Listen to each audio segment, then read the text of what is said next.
Portions of this video may be unsuitable for younger or more sensitive viewers. Okay? You have been warned. Hi everybody, I'm James, and welcome back to Storytime with James. Make sure you like, subscribe, and leave me a comment if you like. Alright you guys, this one is called Dale's Crisis. Yes. Look, I had the opportunity to talk to, well, I consider him a friend. I had the chance to talk to Dale. He worked with me down where I work at, you know. He worked with me. This was in 2005, okay? This was in 2005. It was around in October, 2005, okay? Well, Dale was a survivor of Katrina. Yes. Katrina was a terrible storm. Look, this is what he told me, okay? Look, he told me he hung out and got drunk the day before the hurricane. And the day of the hurricane, he was hanging out getting drunk. All right? Then the tavern where he was at had to close because of the storm. So Dale ended up staggering home in the storm. It was raining on them and everything and stuff like that. And while he was there, his wife kept trying to call him. She kept trying to call him, but he ignored her calls. He looked at his phone. That's my wife calling me. She trying to do something, So, but what she was trying to do, she was trying to inform him that she was evacuating. Okay, she was evacuating with their two kids, a 13-year-old son and an 8-year-old daughter. She was evacuating and going to Mississippi with her family, But he didn't answer. So Dale headed home. He headed home. When he got to the house, he was soaking wet, but he still crashed on the couch. He fell out. He crashed on the couch. About 6 hours later, Dale's arm was submerged in water. Yes, it was submerged because his arm was hanging off the couch when he fell there to go to sleep. And his arm was submerged in water. And water was up to the cushions. It was up to the cushions, And the lights were out. No power whatsoever. So Dale got up and water was up to his knees.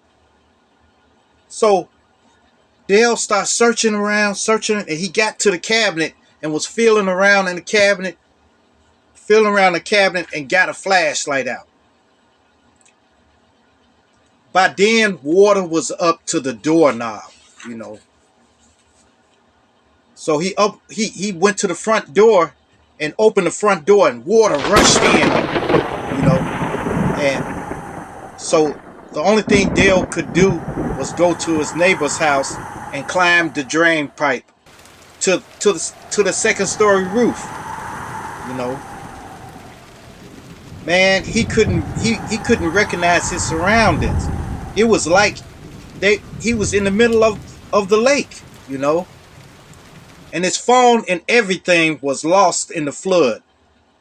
His one-story flat house was completely submerged. Completely. The next day, it was scorching hot up there. So Dale removed his white t-shirt and made like a makeshift flag that he hooked it. He tied it to stick and tried to flag around and stuff like that. Well, a couple of hours went by. Then a boat came and scooped him up. There was crocodiles feeding on the corpses that was out floating in the water. Of his neighbors and his friends were floating out there. That was it for them, you know. But crocodiles were feeding on them. It was a terrible sight, and the stench was horrific. Okay? Then they made it to the Colosseum. There was no food or water there, or toilets. Those folks were in bad shape. Bad shape. Well, Dale held on as long as he could, and he was asking people about his wife because he thought they had perished in the flood, you know. Well, they told him, "Oh man, she left before the flood. She left before everything, you know." Well, that made him feel good. He was relieved to know that they made it out, you know. Then it was a lady came to him. She was a friend of his wife's.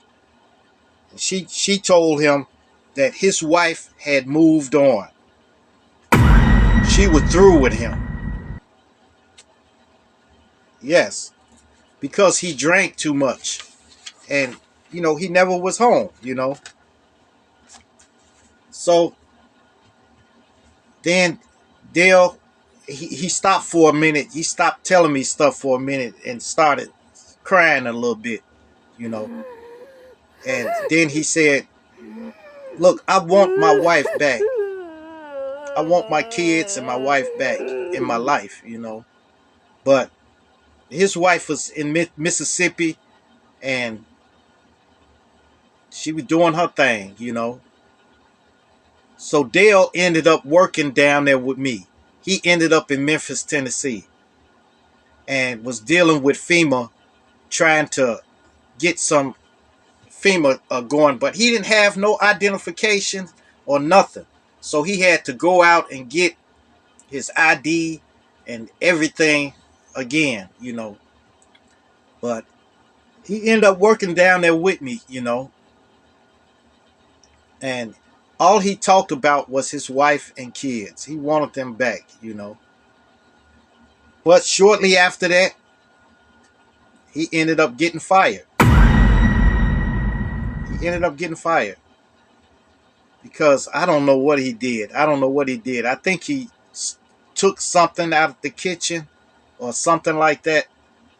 It was something. And he never could be on time or nothing like that. So that was it for him. But man, I just hope that brother got his life together, you know. But I knew he wasn't gonna get back with his wife though, but I hope he got himself together and everything's okay with him. Okay? Look here. 1,833 people died in the hurricane and the flood that followed, you know. In New Orleans, Katrina cost a whopping 161 billion in damages. Yes, making it the costliest hurricane on record. Yep. So Dale, I hope you, if you're looking at this, I hope you made it through, you know, because I hate to be in your situation. All right, you guys, make sure you like, subscribe, and leave me a comment if you like. And hit that bell notification. Hit that bell notification so that you know every time I drop another video. Right. And share, share, share. Share my videos with your family. Share my videos with your friends. Share my videos with your loved ones. And even share it with your enemies. All right. Peace. Adios. Salamat.